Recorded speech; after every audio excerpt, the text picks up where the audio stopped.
Hello. Today I'd like to share some thoughts on self-care.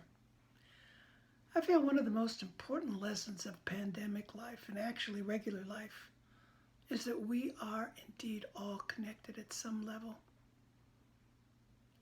And that staying well, staying safe is taking care of ourselves, our loved ones, our neighbors, our community, no matter what's going on out there in the world.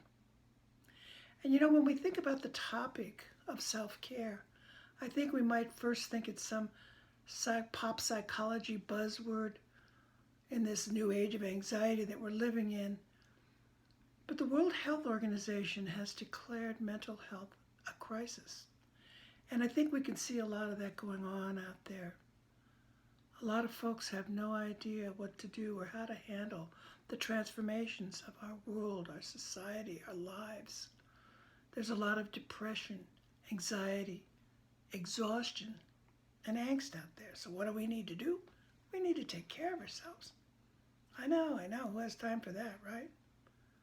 But I personally learned a long time ago that you can't take care of anybody else if you don't take care of yourself first.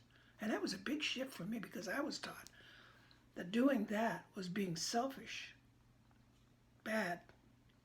How about you?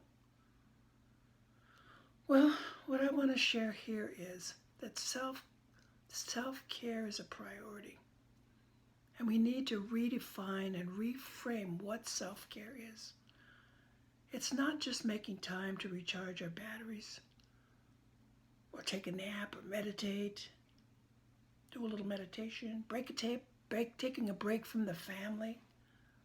Those all count.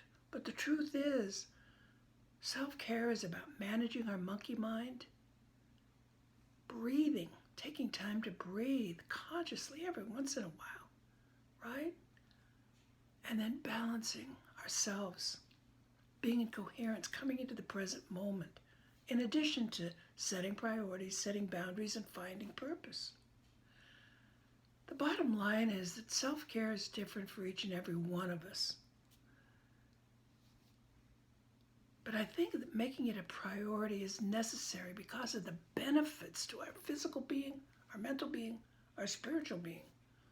Instead of all this do, right? So there's three aspects to focus on when we're talking about self-care: our mind, our body, and our spirit.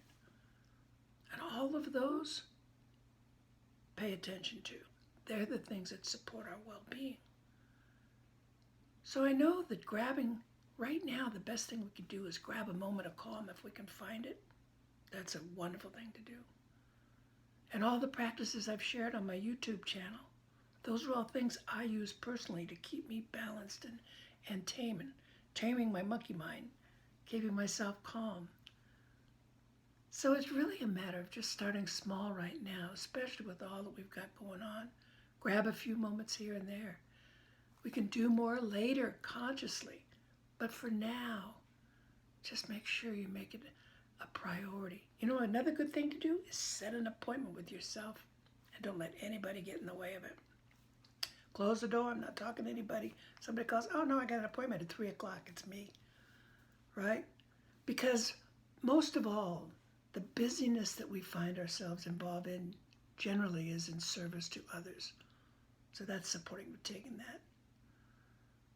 So being well and self-care also includes counting our blessings, and we have a lot to be thankful for no matter what's going on in our lives. We can especially be grateful for those who love us and who we love back. That's a wonderful thing. We are immeasurably blessed, each and every one of us. So now's a great time to tap into that. Tap into those blessings, tap into that gratitude. You'll find it'll expand you. And breathe. Take a breath, consciously, big breath. Thanks for listening. Aho.